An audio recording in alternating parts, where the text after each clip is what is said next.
Jifunze kuhusu ufufuo wa Yesu, na turudi tena tuweze kujifunza kuhusu Yesu ni nani kwetu. Bwana asifiwe. Tunajifunza God values, na kwamba Mungu ni mwaminifu na kila wakati Mungu ni mwema, kwa maana yeye ni mweza yote, kimbilio letu. Kama kuamka, tumeamka tukiwa wazima, ametuwezesha tukafika mahali hapa. So tunafaa tumshukuru huyu Bwana, kwa maana yeye ni mweza yote. Ukisoma katika Revelation chapter 4 verse 11 inasema hivi: umestahili wewe Bwana wetu na Mungu wetu kupokea utukufu na heshima na uweza, kwa kuwa wewe ndiwe uliviumba vitu vyote, na kwa sababu ya mapenzi yako vikakuweko, navyo vikaumbika. Bwana asifiwe. Hii maandiko inatukuza haja ya kwamba Mungu ni mwema, atukuzwe milele na milele, kwa maana yeye ndiye aliviumba vitu vya hapa duniani, vitu ambazo hazikuweko lakini zikakuwa. Kwa hivyo Mungu ni mwema, Mungu anaishi, Mungu anatenda maajabu. Bwana asifiwe. Kwa hivyo huyu Bwana anafaa hainuliwe, asifiwe, apokee utukufu na heshima na uweza, akiwa kitini chake cha enzi, kwa maana yeye ni kimbilio katika maisha yetu. Yeye ni mweza yote. Tukisoma katika kitabu cha Colossians chapter 1, Colossians chapter 1 kuanzia 13.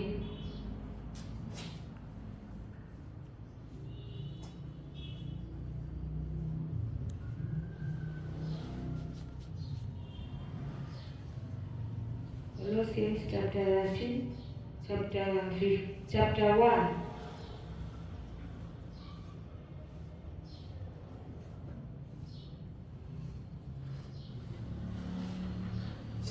kuanzia mstari wa 13 inasema hivi: naye alituokoa katika nguvu za giza, akatuhamisha na kutuingiza katika ufalme wa mwana wa upendo lake, ambaye katika yeye tuna ukombozi, yaani msamaha wa dhambi.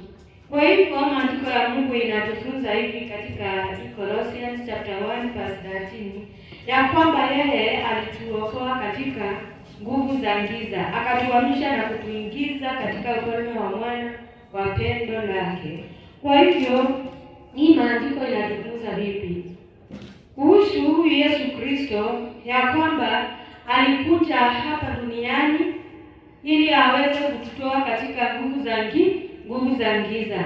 Yeye Yesu ni nuru anayetuangazia. Alikuja kwa ajili ya dhambi zetu ili aweze kutuokoa katika dhambi. Bwana asifiwe.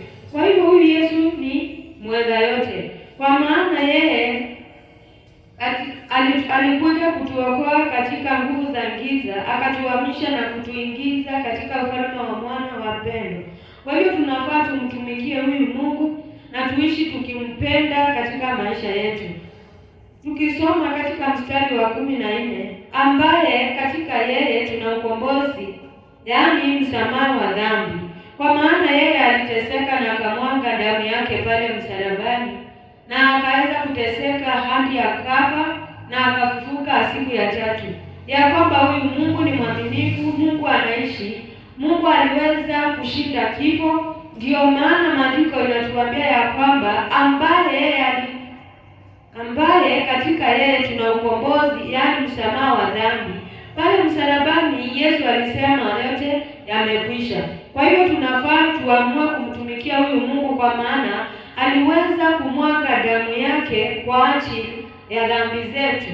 Yeye anatupenda, kwa maana Mungu ni pendo. Ni nani ambaye anaweza toa mwili wake ama uhai wake kwa ajili ya mwenzake? Maandiko inatufunza ya kwamba yeye ni wa kipekee, alijitolea kwa ajili ya ulimwengu wote ili aweze kutuokoa katika nguvu za giza. Kwa hivyo Yesu ni mwangaza na anahitaji kutuangazia. Aliweza kuangaza mahali hapa ili kila mmoja aweze kufuata njia zake, ili kila mmoja aweze kumpenda na kumtumikia. Kwa maana yeye aliweza kushinda kifo, aliweza kuteseka hadi kufa, akajitolea ili aweze kutuokoa katika nguvu za giza. Tukisoma katika mstari wa 15, naye ni mfano wa Mungu asiyeonekana, mzaliwa wa kwanza wa viumbe vyote. Kwa kuwa katika yeye vitu vyote viliumbwa, vilivyo mbinguni na vilivyo juu ya nchi, vinavyoonekana na visivyoonekana, ikiwa ni vitu vya enzi au usultani au enzi au mamlaka. Vitu vyote viliumbwa kwa ajili yake na kwa ajili yake. Bwana asifiwe. Hii maandiko inatufunza aje? Inatufunza yaani naye ni mfano wa Mungu asiyeonekana, mzaliwa wa kwanza. Kwa hivyo Yesu ni mzaliwa wa kwanza katika kabla viumbe zote ziumbwe. Yesu anaishi na Yesu alikuwa. Yesu ni mwana wa Mungu, lakini maandiko inatuambia ya kwamba Yesu kabla vitu vyote viumbwe, Yesu aliishi. Kwa hivyo Yesu ni muumbaji. Yesu ni mwana wa Mungu, lakini Yesu ni muumbaji. Kwa maana yeye katika vitu zote vilivyoumbwa na vilivyo hapa duniani, vilivyo juu, vilivyo duniani, zote viliumbwa kwa ajili yake. Kwa maana yeye ndiye chanzo cha maisha yetu. Kwa nini? Yesu ni muumbaji. Yesu anaishi. Bwana asifiwe. Na Yesu hiyo wakati alikuwa. Kwa hivyo hatufai kusema ya kwamba Yesu sio muumbaji. Kwa maana kabla vitu zote viumbwe, Yesu aliishi na Yesu alikuwa. Kwa hivyo tumesoma ya kwamba naye ni mfano wa Mungu asiyeonekana, mzaliwa wa kwanza wa viumbe vyote. Kwa hivyo Yesu aliishi kutoka mitambo kabla vitu zote viumbwe. Yesu ni muumbaji. Tukisoma katika mstari wa 22 inasema aje? Katika mwili wa nyama yake, kwa kufa kwake, ili awalete nyinyi mbele zake watakatifu, wasio na mawaa wala lawama. Kwa hivyo katika mwili wa nyama yake, yaani kwa kujitolea kwake, Yesu kwa kutoa mwili wake mbele zetu, yaani alituonyesha ya kwamba yeye alijitolea ili aweze kutuokoa katika hizo nguvu za giza, yaani kila mmoja aweze kumkumbali na kumtumikia. Tuache dhambi tulizokuwa tukitenda, kwa maana Yesu alikuja kutuangazia. Kwa hivyo tunafaa tufuate njia moja ile ambayo ni Yesu Kristo, tumpende na tumtumikie katika maisha yetu, ili tuweze kuishi maisha ambayo inastahili. Tuache mambo maovu, tufuate njia ya kumpenda Yesu na kumtumikia. Kwa maana yeye alisema yote yamekwisha. Kwa hivyo tunafaa tufuate njia moja ile ambayo ni kumpenda na kufanya mambo ambayo inaweza pendeza Mungu, na tuache mambo ambayo haiwezi ikapendeza Mungu. Yaani Mungu alionyesha upendo kwetu kwa kumtoa mwanawe Yesu Kristo ili aje atuokoe. Ni furaha na kumshukuru Baba. Ni furaha na kumshukuru Yesu Kristo, kwa maana yeye aliweza kujitolea kwa ajili ya dhambi zetu. Mungu kwa kumtoa mwanawe pekee ili aache hapa duniani ateseke hadi akufe. Kwa hivyo furaha ni Yesu alishinda kifo, Yesu anaishi milele. Kwa maana hakuna yeyote yule ambaye hapa duniani anaweza kufa na afufuke. Bwana asifiwe. Kwa hivyo Yesu anaishi milele. Yesu ni Mungu. Kwa hivyo tunafaa tufuate njia moja ambayo ni ya kumpenda Yesu. Huyu baba alitutoa katika nguvu za giza, akatuhamisha na kutuingiza katika ufalme wa mwana wa pendo lake, ambaye katika huyu Yesu tuna ukombozi, yaani msamaha wa dhambi. Ni mfano wa Mungu asiyeonekana, mzaliwa wa kwanza wa viumbe vyote. Bwana asifiwe. Kwa hivyo tunafaa tumfuate na tumpende na tumtumikie katika maisha yetu. Tukisoma kuhusu ufufuo wa Yesu Kristo, kupitia kufa kwake huyu Yesu kuna kusamehewa dhambi, na kupitia kufufuka kuna kuishi milele kwa yule ambaye atakayeamini Yesu Kristo, ya kwamba alikufa msalabani kwa ajili ya dhambi zetu.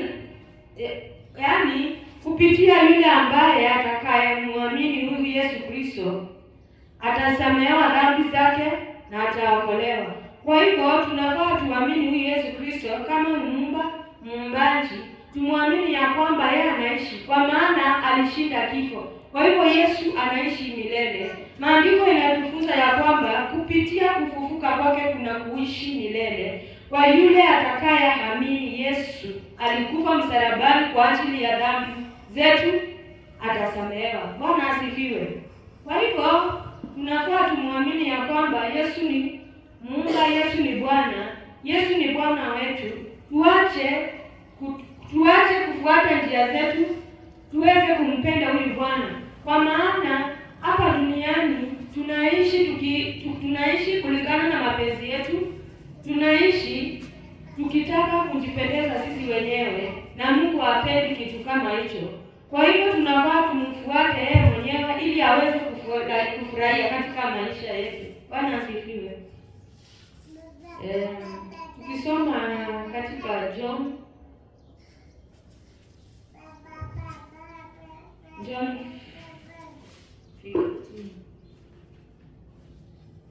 15. Tuangalie inasema hadi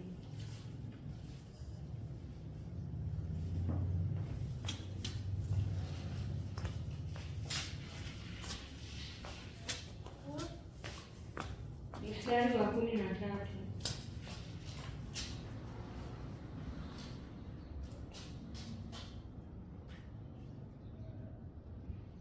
Inasema hivi: hakuna aliye na pendo nyingi kuliko huu wa mtu kumtoa uhai wake kwa ajili ya rafiki zake. Ni nani ambaye anaweza toa uhai wake kwa ajili ya rafiki yake? Ni huyu Yesu tu. Kwa maana Mungu ni pendo, alituonyesha upendo kama vile ninawafunza hapa, ya kwamba Mungu ni pendo, anapenda tu sisi sote tupendane hapa duniani, kama vile yeye alionyesha upendo kwetu kwa kumtoa mwanao Yesu Kristo ili aje atuokoe. Ukisoma katika mstari wa 14, nyinyi mmekuwa rafiki zangu mkitenda niwaamriavyo. Kwa hivyo tutakuwa marafiki za Mungu wakati tutafanya yale yaliyo mema, wakati tutafuata njia zake. Maandiko ndio inasema ya kwamba tumfuate huyu Yesu Kristo, kwa maana nyinyi mmekuwa rafiki zangu mkitenda niwaamriavyo.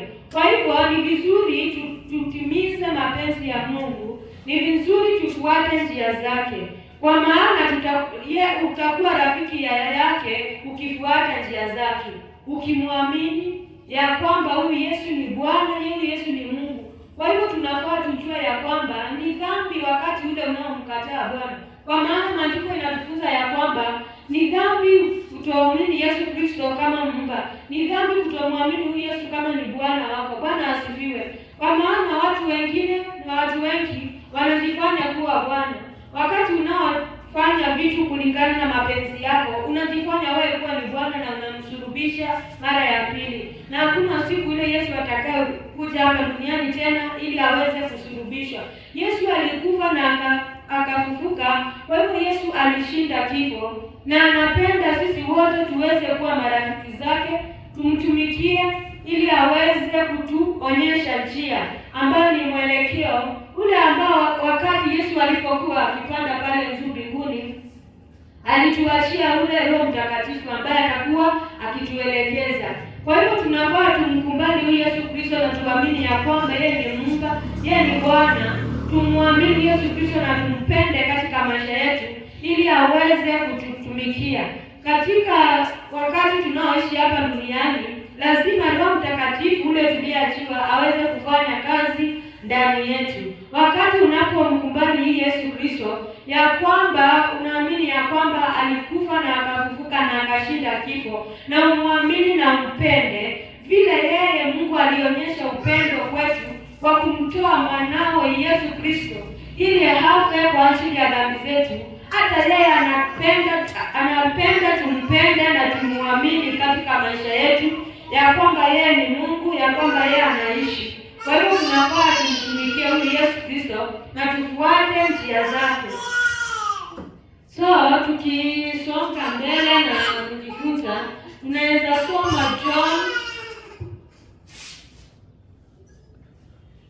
soma John chapter 13.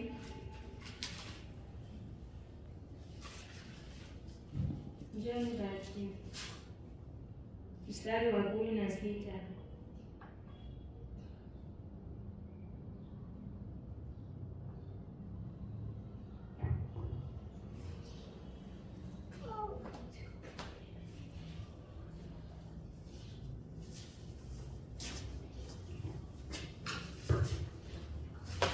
John chapter 3, not 13.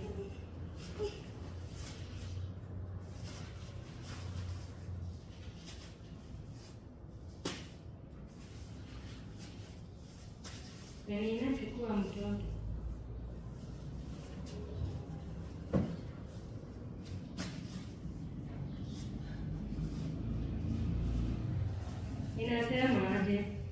Inasema kwa maana jinsi hii Mungu alimpenda ulimwengu hata akamtoa mwanawe pekee, ili kila mtu amwaminie asipotee, bali awe na uzima wa milele.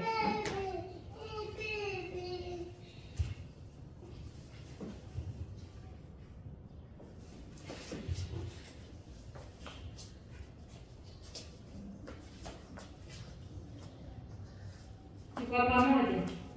Kwa maana jinsi hii Mungu alimpenda ulimwengu hata akamtoa mwanawe pekee, ili kila mtu amwaminie asipotee, bali awe na uzima wa milele. Kwa hivyo Mungu alimtoa Yesu Kristo hapa duniani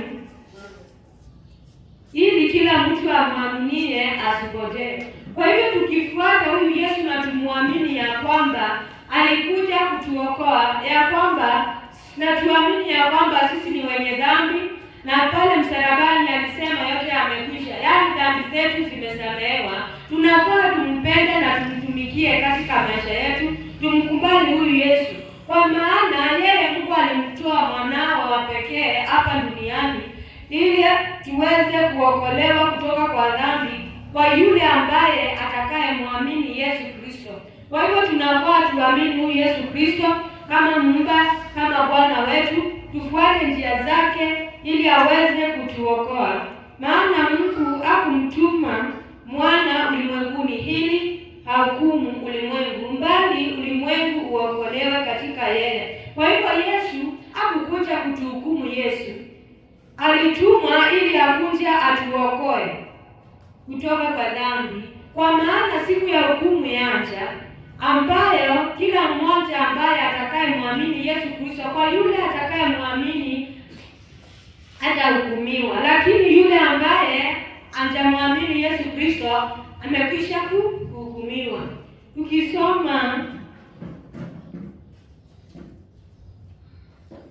tunafaa tujue ya kwamba Mungu alimtoa mwanao Yesu Kristo ili kila mmoja amwaminie asipotee na tuwe na uzima wa milele. Maana Mungu hakumtuma ili ahukumu, bali ulimwengu uokolewe.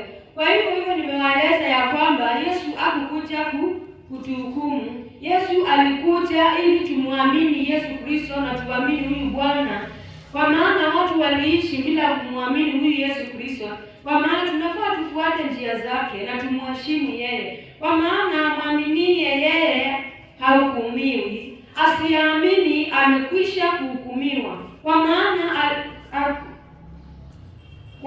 maana hakuliamini jina la mwana